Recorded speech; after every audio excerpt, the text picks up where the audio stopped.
ప్రియమైన విద్యార్థులారా, నిర్మాణాత్మక మూల్యాంకనంకు అనుగుణంగా మనకి ఇచ్చినటువంటి పాఠ్యాంశాల్లో ఒకటైనటువంటి హరివేలు అనే పాఠ్యాంశాన్ని పై మనం ఈరోజు ప్రశ్నావళి పెట్టుకుంటున్నాం. ఎందుకంటే ప్రశ్న జవాబులు చదువుతున్నారు కానీ చాలా వరకు బహుళైచ్ఛిక ప్రశ్నకి సమాధానం ఇవ్వలేకపోతున్నారు. అందుకు ఏం చేశామంటే బహుళైచ్ఛిక ప్రశ్నలకు కూడా సమాధానం రాస్తే 20 మార్కులు వచ్చే అవకాశం ఉంటుంది. మరి వారి యొక్క ప్రతిభ ఎలాంటిది అనేది ఈ విధంగా కూడా మనం ఏర్పాటు చేసుకోవడం జరిగింది. ఇక్కడ మనం 5 గ్రూపులుగా విభజన చేయడం జరిగింది. 1 శైలజ గ్రూప్, 2 హేమామృత, 3 సాత్విక్, 4 పూజిత, 5 మన కార్తిక్. ఒకసారి 1వ గ్రూప్ శైలజ నిర్మలమ్మ, 2వ గ్రూప్ హేమామృత, 3వ గ్రూప్ సాత్విక్, 4వ గ్రూప్ పూజిత, 5వ గ్రూప్ కార్తిక్. వీరి నిర్వహణలో 1 తర్వాత 2వ వాళ్ళు, తర్వాత 3, తర్వాత 4 వాళ్ళకి తెలుసు కాబట్టి నియమాలు మీకు తెలుసు కాబట్టి తప్పనిసరిగా నెంబర్ 2 తెలుగులోనే మాట్లాడాలి, తెలుగులోనే రాయాలి. మన భాష మాతృభాష అయినటువంటి తెలుగుని మనం అభివృద్ధి చేసుకోవాల్సిన ఆవశ్యకత ఎంతైనా ఉంది. ఎందుకంటే ముఖ్యంగా బాధ్యత నా మీద ఉంది. తప్పనిసరిగా ఏ నెంబర్ ఏ సంఖ్య కోరుకున్నావు? 2. బాగున్నాం, చాలా బాగుంది. కావ్యాలలో ఎన్ని వర్ణనలు ఉంటాయి? ఒక కావ్యం రాయడానికి ఎన్ని వర్ణనలు కవిగా తీసుకుంటాం? అలా కావ్యాల్లో ఎన్ని వర్ణనలు ఉంటాయి? తర్వాత అష్టాదశ వర్ణాలు సరైన జవాబు. కోరుకమ్మా, అష్టాదశ అంటే 18 అమ్మా. 1 మొట్టమొదటి ప్రశ్న కోరడం జరిగింది. నన్నయ్య మొదలుకొని, మొట్టమొదటి కవి కదా నన్నయ్య, ఆది కవి అంటాం. నన్నయ్య మొదలుకొని నేటి కవుల వరకు, వర్తమాన కవుల వరకు, అంటే ఇప్పుడు రచించే వాళ్ళందరూ వర్తమాన కవులే. నేను పెద్ద కవి కానప్పుడు కూడా ఒక చిన్న కవి కాబట్టి నేను వర్తమాన కవిలోకి రావడం జరుగుతుంది. కాబట్టి నన్నయ్య నుండి నా వరకు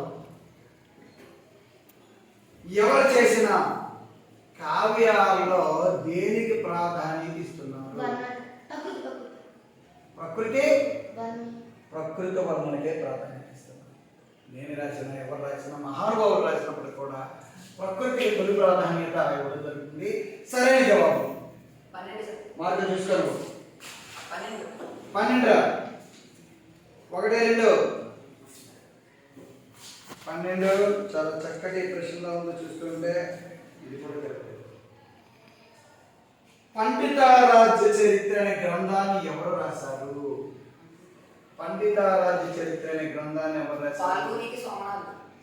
సరైన జవాబు మా చెప్పలేదేమనుకున్నా నేను. బాగుంది. 21 బాగుందమ్మా.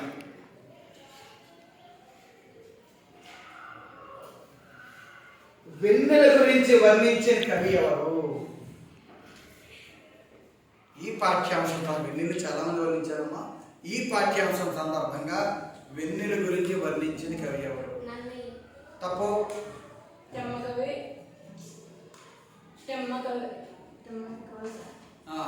తిమ్మకవి. సరే చూద్దాం, ఇంకా పూర్తి వస్తుందే చూద్దాం ఒకసారి. తర్వాత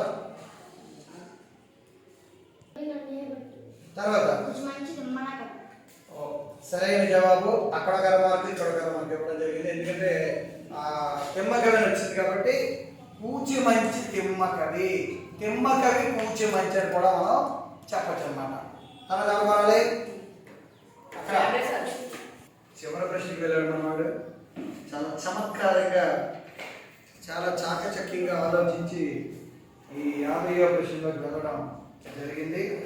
మరి 50వ ప్రశ్న తీసుకుంటే ఒక్కసారి చాలా సివియర్ ప్రశ్న తెలుసుకుంది.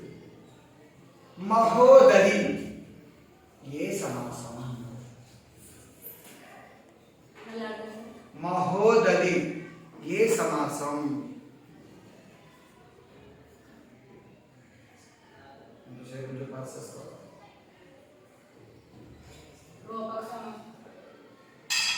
తప్పు. మహోదయ ఏ సమాసం?